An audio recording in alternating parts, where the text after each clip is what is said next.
किसान जथेबंदियां ਤੇ ਸਰਕਾਰ ਵਿਚਾਲੇ ਗੱਲਬਾਤ ਸ਼ੁਰੂ ਕਰਨ ਤੇ ਰੇੜਕਾ ਹਜੇ ਵੀ ਬਰਕਰਾਰ ਹੈ। ਜੀ ਹਾਂ, ਅੱਜ ਜਿਹੜੀ ਬੈਠਕ ਹੋਈ ਜਿਸ ਵਿੱਚ ਮੰਥਨ ਕੀਤਾ ਗਿਆ ਕਿ ਕਿਸਾਨਾਂ ਨੂੰ ਜਿਹੜਾ ਪੱਤਰ ਭੇਜਿਆ ਗਿਆ ਕੇਂਦਰ ਵੱਲੋਂ ਗੱਲਬਾਤ ਦਾ, ਉਸ ਤੇ ਕੀ ਕਿਹਾ ਜਾਵੇ, ਕੀ ਫੈਸਲਾ ਲਿਆ ਜਾਏ।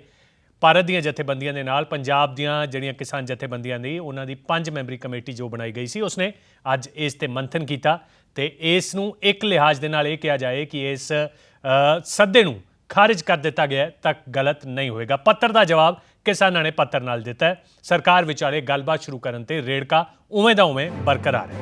किसान जथेबंदियां वालों सरकार वालों 20 दिसंबर को भेजे पत्र का जवाब पत्र नाल ही दे दिता गया। सरकार वालों भेजे गए पत्र में अंदोलन को बदनाम करने की कोशिश इसनूं करार दिता गया। किसानों का कहना है कि समानांतर कुछ किसानों के नाल जिन्हां दा इस अंदोलन नाल कोई लेना देना नहीं, उन्हां नाल चर्चा करके किसानी अंदोलन नूं सरकार तोड़न की कोशिश कर रही है जिस तो सरकार बाज आए। नाल ही किसानों का कहना है कि अंदोलनकारी किसानों के नाल सरकार सियासी विरोधियों वांग वर्तारा कर रही है। इस तरीके नाल वर्तारा नहीं कर रही कि वो इस देश के नागरिक ने ते सरकार दी पॉलिसीज़ तो नाराज़ नहीं। सरकार वालों 9 दिसंबर को भेजे गए सोधां के प्रस्ताव को भी सिरे तो खारिज कर दिता गया।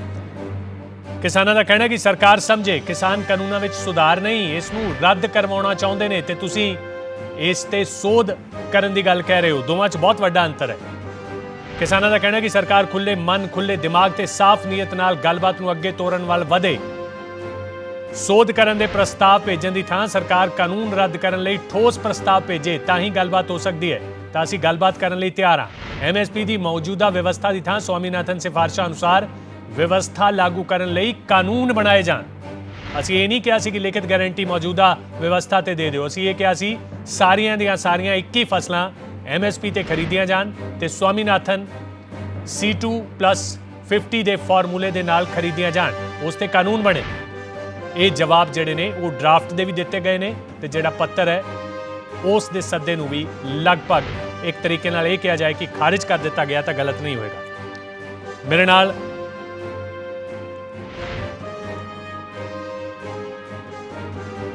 केंद्र सरकार की तरफ से Vivek Agarwal, joint secretary CEO PM किसान, कृषि एंड किसान कल्याण मंत्रालय की तरफ से चिट्ठी हमें आई थी, उन्हीं को हम जवाब दे रहे हैं। यह संयुक्त पत्र संयुक्त किसान मोर्चा के इस आंदोलन में शामिल सभी संगठनों द्वारा लोकतांत्रिक चर्चा के बाद सर्वसम्मति से बनी राय है। इसके बारे में सवाल उठाना सरकार का काम नहीं है। हमें बहुत दुख के साथ ये भी कहना पड़ रहा है कि भारत सरकार के अन्य कई प्रयासों की तरह आपका यह पत्र भी किसान आंदोलन को नित नए तरीके से बदनाम करने का प्रयास है। यह किसी से छुपा नहीं है कि भारत सरकार पूरे देश के किसानों के शांतिपूर्ण जमीनी और कानून सम्मत संघर्ष को अलगाववादियों और चरमपंथियों के रूप में पेश करने, सांप्रदायिकतावादी और क्षेत्रीय रंग में रंगने और बेतुका और तर्कहीन शक्ल में चित्रित करने की कोशिश करती रही है।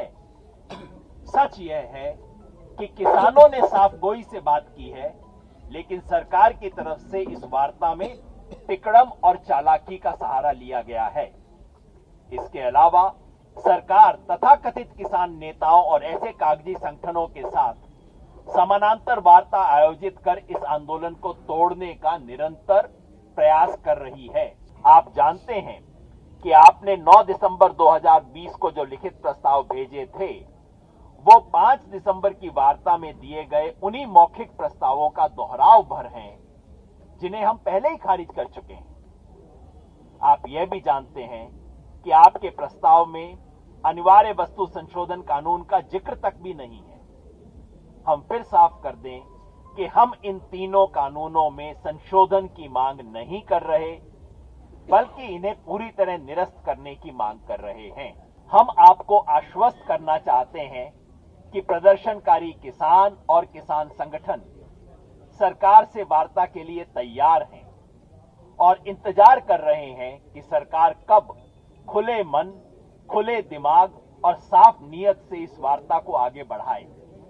आपसे आग्रह है कि आप निरर्थक संशोधनों के खारिज प्रस्तावों को दोहराने की बजाय कोई ठोस प्रस्ताव लिखित रूप में भेजें ताकि उसे एजेंडा बनाकर जल्द से जल्द वार्ता के सिलसिले को दोबारा शुरू किया जा सके। बड़ा प्रचारित कर रहे हैं कि तीनों कानून ठीक हैं, हम मानने के लिए तैयार हैं और एमएसपी तो जैसे है वैसे रखेंगे, एमएसपी तो हम तोड़ ही नहीं रहे हैं, एमएसपी पे तो गुमराह कर रहे हैं लोग।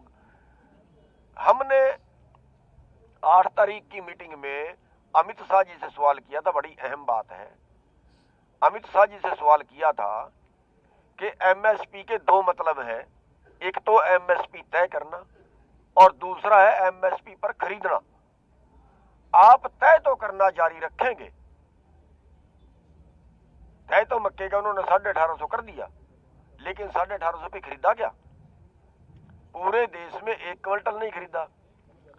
तो हमने उनसे यह सवाल किया कि आप एमएसपी तय तो करेंगे, लेकिन क्या एमएसपी पे आप खरीदेंगे?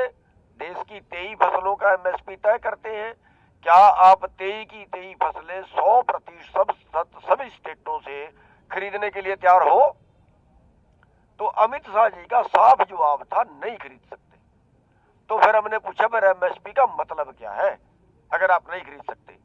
उन्होंने कहा जी 17 लाख करोड़ का बजट खर्च होता है, हमारे पास है नहीं, कैसे खर्च कर दें?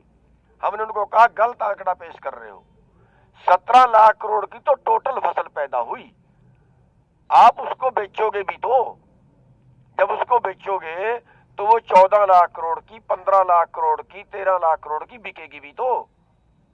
जो बीच का पैसा है वही तो घाटा होगा, और वो भी पूरे देश की जनता की अर्थव्यवस्था सुधारने के लिए। तो उन्होंने साफ तौर पे इनकार कर दिया। ਤੁਸੀਂ ਸੁਣਿਆ ਕਿਸਾਨਾਂ ਨੂੰ। ਕਿਸਾਨਾਂ ਦਾ ਕਹਿਣਾ ਇਹ ਹੈ ਕਿ ਜਿਹੜਾ ਪੱਤਰ ਲਿਖਿਆ ਗਿਆ ਉਹ ਅੰਦੋਲਨ ਨੂੰ ਬਦਨਾਮ ਕਰਨ ਦੀ ਕੋਸ਼ਿਸ਼ ਹੈ, ਯਾਨੀ ਪੱਤਰ ਦਾ ਜਵਾਬ ਪੱਤਰ ਵਿੱਚ ਦਿੱਤਾ ਗਿਆ। ਮੇਰੇ ਸਹਿਯੋਗੀ ਸਿੰਘੂ ਬਾਰਡਰ ਤੋਂ ਰਮਨ ਮੇਰੇ ਨਾਲ ਨੇ, ਉਹਨਾਂ ਦਾ ਰੁਖ ਕਰਦੇ ਆ। ਰਮਨ, ਇਹ ਤਾਂ ਚਿੱਠੀ ਦੇ ਬਦਲੇ ਚਿੱਠੀ ਵਾਲਾ ਕੰਮ ਚੱਲ ਪਿਆ, ਇਹ ਗੱਲਬਾਤ ਲੱਗਦਾ ਨਹੀਂ ਕਿ ਇਸ ਹਿਸਾਬ ਨਾਲ ਜਲਦੀ ਕੋਈ ਸ਼ੁਰੂ ਹੋਣ ਦੇ ਆਸਾਰ ਨਜ਼ਰ ਆ ਰਹੇ ਨੇ। ਜੀ ਨਰਿੰਦਰਪਾਲ, ਜੋ ਸਵੇਰ ਤੋਂ ਬੈਠ ਕੇ ਚੱਲੀ, 4 ਘੰਟੇ ਬੈਠ ਕੇ ਚੱਲੀ, ਉਹਦੇ ਵਿੱਚ ਕੱਲ ਤੋਂ ਹੀ ਗੱਲ ਚੱਲ ਰਹੀ ਸੀ ਕਿ ਸ਼ਾਇਦ ਚਿੱਠੀ ਲਿਖੀ ਜਾਵੇ, ਉਹ ਸ਼ਾਮ ਹੁੰਦੇ ਹੁੰਦੇ ਚਿੱਠੀ ਲਿਖ ਦਿੱਤੀ ਗਈ। ਹੁਣ ਜਿਹੜੀ ਹੈਗੀ ਇੱਕ ਵਾਰ ਫਿਰ ਜਿਹੜੀ ਹੈ ਗੇਂਦ ਕੇਂਦਰ ਦੇ ਪਾਲੇ ਵਿੱਚ ਸੁੱਟ ਦਿੱਤੀ ਹੈ। ਕਿਤੇ ਨਾ ਕਿਤੇ ਜਿਹੜੀਆਂ ਜਿਹੜਾ ਹੈਗਾ ਆਪਣਾ ਭਾਰ ਵਧਾਉਣ ਦੇ ਲਈ ਜਥੇਬੰਦੀਆਂ ਔਰ ਉਧਰ ਕੇਂਦਰ ਸਰਕਾਰ ਲੱਗੀ ਹੋਈ ਆ। ਇਸ ਦੇ ਵਿੱਚ ਜਿਹੜਾ ਮਸਲੇ ਦਾ ਹੱਲ ਆ, ਡੈਡਲੌਕ ਤੋਂ ਡਾਇਲੌਗ ਵਾਲੀ ਜਿਹੜੀ ਸਥਿਤੀ ਉਹ ਹਜੇ ਬਣਦੀ ਨਜ਼ਰ ਨਹੀਂ ਆ ਰਹੀ। ਹਾਲੇ ਵੀ ਜਿਹੜੀ ਹੈ ਕੇਂਦਰ ਤੇ ਸਰਕਾਰ ਵੱਲ ਝਾਕਿਆ ਜਾਊਗਾ। ਕੇਂਦਰ ਸਰਕਾਰ ਕਦੋਂ ਜਿਹੜੀ ਹੈਗੀ ਆ ਉਹ ਤਰੀਕ ਦਿੰਦੀ ਆ, ਕਦੋਂ ਸਮਾਂ ਦਿੰਦੀ ਆ ਕਿ ਜਿਹੜਾ ਹੈਗਾ ਗੱਲਬਾਤ ਨੂੰ ਅੱਗੇ ਵਧਾਇਆ ਸਕੇ। ਨਾਲ ਇਸ ਵਿੱਚ ਰਮਨ ਇਸ ਵਿੱਚ ਤਰੀਕ ਤੇ ਸਮੇਂ ਵਾਲਾ ਤਾਂ ਸ਼ਾਇਦ ਮਤਲਬ ਬਚਿਆ ਹੀ ਨਹੀਂ। ਇਹ ਤਾਂ ਜਿਹੜਾ ਅਸੀਂ ਹੁਣੇ ਯੋਗੇਂਦਰ ਯਾਦਵ ਨੂੰ ਸੁਣ ਰਹੇ ਸੀ, ਉਹਨਾਂ ਨੇ ਤਾਂ ਕਿਹਾ ਕਿ ਬਿੱਲ ਇਹ ਜਿਹੜੇ ਕਾਨੂੰਨ ਹੈ ਰੱਦ ਕਰਨ ਵੱਲ ਕੋਈ ਠੋਸ ਪ੍ਰਸਤਾਵ ਦਿੱਤਾ ਜਾਏ। ਰੱਦ ਕਰਨ ਵੱਲ ਠੋਸ ਪ੍ਰਸਤਾਵ ਦਾ ਮਤਲਬ ਕੀ ਹੋਇਆ? ਮਤਲਬ ਇਹ ਤਾਂ ਹਾਂ ਜਾਂ ਨਾ ਵਾਲੀ ਸਥਿਤੀ ਤਾਂ ਅਜੇ ਵੀ ਫਿਰ ਉਸੇ ਹਿਸਾਬ ਨਾਲ ਬਰਕਰਾਰ ਹੈ। ਫਿਰ ਸਮਾਂ ਤੇ ਜੀ ਹਾਂਜੀ ਉਹ ਉਸੇ ਤਰ੍ਹਾਂ ਹੀ ਬਰਕਰਾਰ ਇਸ ਲਈ ਹੈ ਕਿਉਂਕਿ ਜਿਹੜੀਆਂ ਕੇਂਦਰ ਸਰਕਾਰ ਦੀ ਚਿੱਠੀ ਆਈ, ਸਾਨੂੰ ਉਹ ਸਮਝ ਨਹੀਂ ਪਵੇਗੀ ਕਿ ਜੋ ਮੀਟਿੰਗਾਂ ਇਹ ਤੋਂ ਪਹਿਲਾਂ ਹੋਈਆਂ ਉਹਨਾਂ ਮੀਟਿੰਗਾਂ ਦਾ ਹਵਾਲਾ ਦਿੱਤਾ ਗਿਆ ਕਿ ਇਸ ਮੀਟਿੰਗ ਵਿੱਚ ਕੀ ਗੱਲਾਂ ਹੋਈਆਂ। ਇਹਨਾਂ ਜੋ ਚਿੱਠੀ ਲਿਖੀ ਗਈ ਸੀ ਡਾਕਟਰ ਦਰਸ਼ਨਪਾਲ ਦੇ ਹਵਾਲੇ ਦੇ ਨਾਲ, ਕੇਂਦਰ ਸਰਕਾਰ ਨੇ ਡਾਕਟਰ ਦਰਸ਼ਨਪਾਲ ਦੇ ਹਵਾਲੇ ਨਾਲ ਇਹ ਪੁੱਛਿਆ ਕਿ ਇਹ ਤੁਹਾਡੀ ਜਿਹੜੀ ਹੈਗੀ ਆਪਸੀ ਸਹਿਮਤੀ ਸੀ ਜਾਂ ਸਿਰਫ ਤੁਸੀਂ ਇੱਕ ਵਿਸ਼ੇਸ਼ ਵਿਅਕਤੀ ਦੇ ਥਰੂ ਸਾਨੂੰ ਜਵਾਬ ਦੇ ਰਹੇ ਹੋ। ਜਿਹੜੀ ਹੈਗਾ ਸ਼ੱਕ ਜਿਹੜਾ ਸਵਾਲ ਜਿਹੜੇ ਕੇਂਦਰ ਸਰਕਾਰ ਨੇ ਉਲਟਾ ਕਿਸਾਨਾਂ ਤੇ ਖੜੇ ਕੀਤੇ ਸੀ। ਅੱਜ ਇਹਨਾਂ ਨੂੰ ਉਹ ਗੱਲਾਂ ਵੀ ਜਿਹੜੀਆਂ ਹੈਗੀਆਂ ਕਲੀਅਰ ਕੀਤੀਆਂ ਸਰਕਾਰ ਦੇ ਸਾਹਮਣੇ ਕਿ ਨਹੀਂ, ਇਹ ਸਾਡੀ ਸਰਵ ਸਹਿਮਤੀ ਸੀ, ਆਪਸੀ ਸਹਿਮਤੀ ਨਾਲ ਹੀ ਇਹ ਜਿਹੜੀਆਂ ਜਥੇਬੰਦੀਆਂ ਦੇ ਇੱਕ ਸਾਡੇ ਕਨਵੀਨਰ ਦੇ ਵੱਲੋਂ ਤੁਹਾਨੂੰ ਚਿੱਠੀ ਲਿਖੀ ਗਈ ਸੀ। ਤੁਸੀਂ ਇਸ ਨੂੰ ਕਿਸ ਲਿਹਾਜ਼ ਦੇ ਲੈ ਰਹੇ ਹੋ, ਸਾਡੀ ਇਸ ਲਈ ਕੋਈ ਰਿਸਪੌਂਸਿਬਿਲਿਟੀ ਨਹੀਂ। ਪਰ ਅਸੀਂ ਅੱਜ ਵੀ ਉਹਨਾਂ ਗੱਲਾਂ ਤੇ ਹੀ ਡਟੇ ਹੋਏ ਹਾਂ ਜਿਹੜੀਆਂ ਗੱਲਾਂ ਅਸੀਂ ਪਿਛਲੇ 98 ਦਿਨ ਤੋਂ ਕਰ ਰਹੇ ਸੀ। ਅੱਜ ਵੀ ਸਾਡੀ ਮੰਗ ਹੈ ਕਿ ਤਿੰਨੇ ਕਾਨੂੰਨ ਜਿਹੜੇ ਹੈਗਾ ਰੱਦ ਕੀਤੇ ਜਾਣ। ਜਿਹੜਾ ਆਉਣ ਵਾਲਾ ਬਿਜਲੀ ਬਿੱਲ 2020 ਹੈ ਉਸ ਨੂੰ ਰੱਦ ਕੀਤਾ ਜਾਵੇ। ਨਾਲ ਦੀ ਨਾਲ ਜਿਹੜਾ ਹੈਗਾ ਪਰਾਲੀ ਨੂੰ ਸਾੜਨ ਦੇ ਸ਼ਰਤਾਂ ਕੰਡੀਸ਼ਨਲ ਲਗਾਈਆਂ ਗਈਆਂ ਉਸ ਨੂੰ ਜਿਹੜਾ ਵਾਪਸ ਲਿਆ ਜਾਵੇ। ਅੱਜ ਵੀ ਜਥੇਬੰਦੀਆਂ ਨੇ ਸਾਫ਼ ਕਰ ਦਿੱਤਾ ਹੈ ਕਿ ਅਸੀਂ ਜਿਹੜੀ ਹੈਗੀ ਆ ਰੱਦ ਕਰਾਏ ਬਿਨਾਂ ਕੀਤੇ ਬਿਨਾਂ ਅਸੀਂ ਇੱਥੋਂ ਨਹੀਂ ਹਿੱਲਾਂਗੇ। ਇਸ ਲਈ ਕੇਂਦਰ ਸਰਕਾਰ ਨੂੰ ਹੁਣ ਸਾਨੂੰ ਢੁੱਕਵੀਂ ਗੱਲ ਸਾਡੇ ਨਾਲ ਕਰਨੀ ਪਵੇਗੀ। ਇਸ ਤਾਂ ਹੀ ਸਾਡੀ ਗੱਲਬਾਤ ਅੱਗੇ ਵਧ ਸਕਦੀ ਹੈ। ਜੀ ਇਹ ਤਾਂ ਉਹੀ ਜਿਹੜੀ ਰਮਨ ਜਿਹੜੀ ਗੱਲ ਸਾਹਮਣੇ ਰੱਖੀ ਗਈ ਹੈ। ਅੰਦਰ ਖਾਤੇ ਕੋਈ ਵਿਚਾਰ ਵੀ ਕੀਤਾ ਜਾ ਰਿਹਾ ਕਿ ਸਰਕਾਰ ਮੰਨ ਲਓ, ਕਿਉਂਕਿ ਹੁਣ ਇਹ ਤਾਂ ਡੈਡਲੌਕ ਵਾਲੀ ਸਥਿਤੀ ਜਿਵੇਂ ਕਿ ਤੁਸੀਂ ਕਿਹਾ ਇਹ ਬਣੀ ਹੋਈ ਹੈ, ਹਾਂ ਜਾਂ ਨਾ। ਅੰਦਰ ਖਾਤੇ ਕੋਈ ਗੱਲਬਾਤ ਚੱਲ ਰਹੀ ਹੈ ਕਿ ਸਰਕਾਰ ਫਲਾਣਾ ਕਾਨੂੰਨ ਰੱਦ ਕਰ ਦੇਵੇ ਤੇ ਉਸ ਤੋਂ ਬਾਅਦ ਗੱਲਬਾਤ ਲਈ ਬਣਾਏ, ਜਾਂ ਇਹ ਕਵੇ ਕਿ ਅਸੀਂ ਕਾਨੂੰਨਾਂ ਨੂੰ ਹੋਲਡ ਕਰਦੇ ਹਾਂ, ਰੱਦ ਨਹੀਂ ਕਰਦੇ। ਇਸ ਤਰੀਕੇ ਦਾ ਕੋਈ ਵਿਚਾਲੇ ਦਾ ਰਸਤੇ ਇਸ 'ਤੇ ਵੀ ਗੱਲਬਾਤ ਚੱਲ ਰਹੀ ਹੈ। ਬੈਕ ਚੈਨਲ ਸਟਾਕ ਜਿਹੜੀਆਂ ਹੁੰਦੀਆਂ ਨੇ ਨਰਿੰਦਰਪਾਲ ਜੀ ਗੱਲ ਇਹ ਹੈਗੀ ਆ ਹੁਣ ਜੋ ਅਸੀਂ ਜਦੋਂ ਕਿਸਾਨਾਂ ਨਾਲ ਗੱਲ ਕਰਦੇ ਹਾਂ ਕਹਿੰਦੇ ਅਸੀਂ ਕਦੇ ਵੀ ਆਪਦਾ ਲੂਜ਼ ਪੁਆਇੰਟ ਕਿਉਂ ਦੇਵਾਂਗੇ ਜੇ ਅਸੀਂ ਸਰਕਾਰ ਨੂੰ ਕਹਿੰਦੇ ਕਿ ਇੱਕ ਰੱਦ ਕਰ ਦਿਓ ਦੋਵਾਂ ਕਰ ਦਿਓ ਕੇਂਦਰ ਸਰਕਾਰ ਸਾਡੇ ਤੇ ਭਾਰੀ ਹੁੰਦੀ ਨਜ਼ਰ ਆਵੇਗੀ ਅਸੀਂ ਇਹੀ ਜੇ ਗੱਲ ਰੱਖਾਂਗੇ ਤਾਂ ਤਿੰਨੇ ਕਾਨੂੰਨਾਂ ਦੇ ਰੱਦ ਕਰਾਉਣ ਦੀ ਗੱਲ ਰੱਖਾਂਗੇ ਫਿਰ ਹੀ ਸਾਡੀ ਸੁਣਵਾਈ ਹੋਊਗੀ ਜੀ ਅੱਜ ਹੀ ਅਸੀਂ ਕਹਿ ਦਿੰਦੇ ਹਾਂ ਕਿ ਇੱਕ ਕਾਨੂੰਨ ਰੱਦ ਕਰ ਦਿਓ ਦੋ ਤੇ ਅਸੀਂ ਸਹਿਮਤੀ ਦੇ ਦਿੰਦੇ ਹਾਂ ਸੰਸ਼ੋਧਨਾਂ ਦੀ ਅਜਿਹੇ ਵਿੱਚ ਸਾਡੇ ਜਿਹੜੇ ਲੋਕ ਨੇ ਉਹ ਸਾਡੇ ਹੀ ਖਿਲਾਫ ਖੜੇ ਹੋ ਜਾਣਗੇ ਕਿਉਂਕਿ ਅਸੀਂ ਉਹ ਵੀ 1 ਮਹੀਨੇ ਤੋਂ ਜਿਹੜੇ ਹੈਗੇ ਮੋਰਚੇ ਦੇ ਵਿੱਚ ਡਟੇ ਹੋਏ ਨੇ ਅਜਿਹੇ ਦੇ ਵਿੱਚ ਜਿਹੜਾ ਕਿ ਫੈਸਲਾ ਲੈਣ ਦੀ ਸਥਿਤੀ ਹੈਗੀ ਆ ਇੱਕ ਮੁਸ਼ਤ ਜਿਹੜਾ ਫੈਸਲਾ ਹੈਗਾ ਕਿ ਨਹੀਂ ਕਿਤੇ ਨਾ ਕਿਤੇ ਜਿਹੜੀ ਹੈਗੀ ਆਪਾਂ ਨੈਗੋਸ਼ੀਏਸ਼ਨ ਕਹਿ ਦਿੰਦੇ ਆ ਉਹ ਨੈਗੋਸ਼ੀਏਸ਼ਨ ਲੀਡਰ ਉਦੋਂ ਹੀ ਲੈ ਸਕਦੇ ਜਦੋਂ ਉਹਨਾਂ ਨੂੰ ਆਵਾਮ ਜਿਹੜਾ ਹੈਗਾ ਪਿੱਛੋਂ ਸਹਿਮਤੀ ਦੇਵੇਗਾ ਆਵਾਮ ਇਸ ਗੱਲ ਤੇ ਅੜਿਆ ਹੋਇਆ ਕਿ ਤਿੰਨੇ ਕਾਨੂੰਨ ਰੱਦ ਕੀਤੇ ਜਾਣ ਜਥੇਬੰਦੀਆਂ ਦੀ ਵੀ ਵੱਡੀ ਮਜਬੂਰੀ ਹੈ ਕਿਉਂਕਿ ਉਹਨਾਂ ਦਾ ਫੈਸਲਾ ਜਿਹੜਾ ਇਕੱਲਾ ਨਹੀਂ ਹੋਗਾ ਆਵਾਮ ਦਾ ਫੈਸਲਾ ਹੈਗਾ ਆਵਾਮ ਦੇ ਫੈਸਲੇ ਨੂੰ ਹੀ ਜਥੇਬੰਦੀਆਂ ਦੇ ਥਰੂ ਕੇਂਦਰ ਤੱਕ ਪਹੁੰਚਾਇਆ ਜਾ ਰਿਹਾ ਹੈ ਜੀ ਬਹੁਤ ਧੰਨਵਾਦ ਰਮਨ ਇਸ ਪੂਰੀ ਜਾਣਕਾਰੀ ਦੇ ਲਈ ਫਿਲਹਾਲ ਜਿਹੜੀਆਂ ਚੀਜ਼ਾਂ ਨਜ਼ਰ ਆ ਰਹੀਆਂ ਨੇ ਉਹ ਇੱਕ ਹੋਰ ਡੈਡਲੌਕ ਵਾਲੀ ਹੀ ਇਸ਼ਾਰਾ ਕਰ ਰਹੀਆਂ ਨੇ ਕਿਸਾਨਾਂ ਦੇ